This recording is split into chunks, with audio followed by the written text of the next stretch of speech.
All right, welcome back.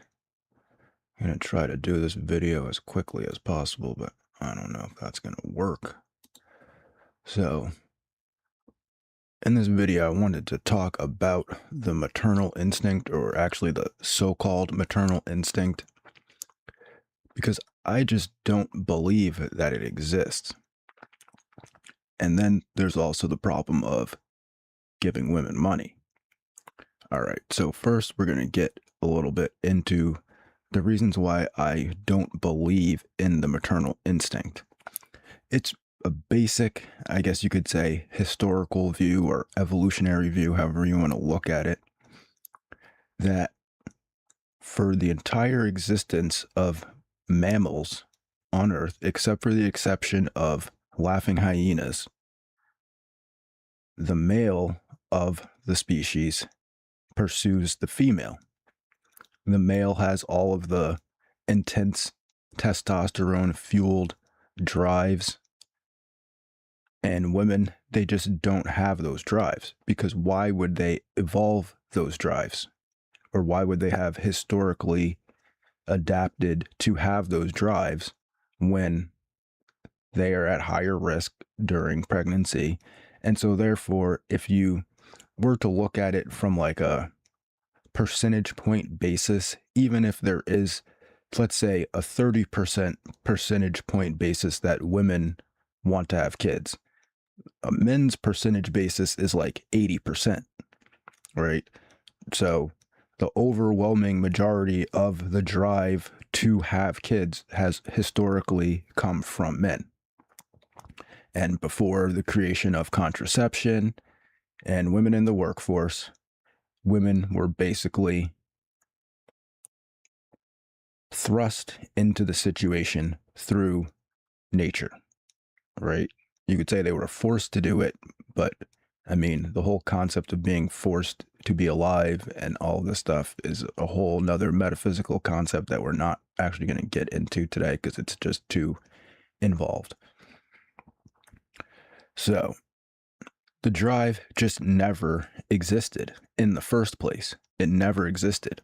It was always men pursuing women. And I think even a lot of like red pill MGTOW guys forget this. They go, "Oh, well, what about the women?" Those women were trained in the church or in their culture that this was a positive, that having children was a positive, and it was something that only women could do. And so therefore, it was something that was a good, and that was something that they should do, right? And part of the reason why was because it was enforced, right? Now you can say Jesus Christ or Satan, you can look at these terms that way, or you can look at it as though these are two moral systems or ethical systems that are enforced by the state, right? Because Jesus Christ was part of the church was part of the state, at least in, up until the 20th century or late 19th century. And basically, before that, all of mammalian life was this way, that the men enforced reproduction on the women, right? So women, number one, they don't have the maternal instinct. It's not really something that exists, right?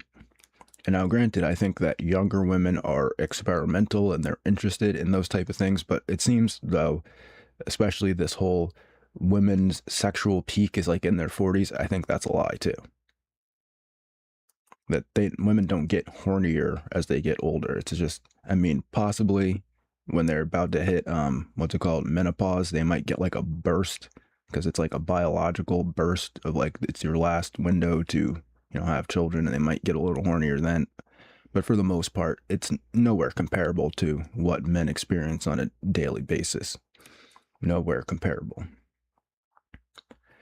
And so therefore, coming into the second point of switching around the roles and giving women the money, women historically or evolutionarily have no incentive to help men, right? So now you can say Satan, now the state is enforcing giving the money to women in order to stop men from being able to reproduce with women, right? It's all part of the depopulation program. And a lot of traditional conservatives don't want to hear this because they want to send their daughter to college because they think that hypergamizing their daughter to the highest level possible will give her the best life possible, but it's also destroying society. Because let's keep it real, like most people, your daughter is not what's it called, an international model or a supermodel or whatever. She's probably just an average person, like you're an average person, right? And so I think this is where a lot of the confusion for men comes in, because they're wondering, okay, well, if I'm here, that means that my father was attractive enough to secure a wife. But that was in the old system, though. That was in the old system where the state basically enforced that men got the money from working, and then men historically or evolutionarily have always provided for women and children, right? In return for having a family. So when you take away the family, when you go over to the Satan side, you take away the family and you give women the money, men no longer have any incentive to participate in society. I mean, honestly, this whole Satan side with the umbrella, you could actually move men over like to the side, so they're not even really underneath this umbrella anymore. I just didn't have time to go into Photoshop and do all that. But really, if you want to look at this, there really should be like a line on the Satan side in between wife and husband.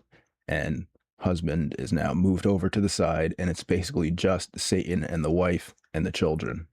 And men are over here, like over on the side, right? And maybe a few guys are getting the drip down, the top 10% or whatever. But even those guys are getting kind of shafted. I mean, look at what's happening to Elon Musk. They're now he's got 2 children that they're going to chop his penis off. I mean, if he's so super powerful, I don't understand how that can even happen to him. So when you just look at this chart, you can see the entire problem with society, right? Is that men are compelled for a plethora of reasons, social reasons, historical, evolutionary reasons, to provide for women and children. Women, on the other hand, have not developed any historical, social, or evolutionary drives to provide for men. So when you give women all the money, all they do is spend the money on themselves, because now they no longer have the pressure of men demanding marriage in exchange for resources, right? So yeah, it's great that now women are completely free to follow Satan, and men no longer are part of the family, right? Like that's what it is. It's that simple, really. It's not complicated. It's all this hypergamy stuff, and what about the wage gap and all these other small details. It's that simple, right? And you can say that the old way, the Jesus Christ way, was enslaving women, but now the new way is enslaving men. So why is that better? Why is it better that humanity does not reproduce while women follow Satan than for men to follow Jesus Christ? Society reproduces, women and children are provided for, and men have a goal in life and a family and a reason to be a part of society. Feminists cannot answer this question. They can't. And that's why they avoid it at all costs. They will claim that the left side system of Jesus Christ is slavery, while ignoring that the Satan side is slavery for men, right? And so you can argue that both sides are slavery, but the difference is that on the men's side, men take care of women and children. On the women's side, women do not take care of men. And then women throw up their hands and go, "Oh, well, what happened to women? What happened to men? Men are no longer above us because we demanded that the state put men below us. And now that men are below us, now we're saying that we don't want to have children." Right? It's just that simple. They just don't have the drive. They don't have the evolutionary drive, the historical context for the desire to have children. A few women might see the benefit of it, but in general, they just don't have the drive there. So the whole concept of the maternal instinct really is debunked, however you want to look at it.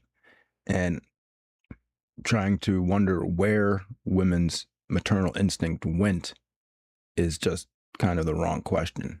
Really, they just never had it. So that's the video there. Thanks for watching. If you did, let's keep it real. You probably didn't watch it. But anyway, have a good day and peace.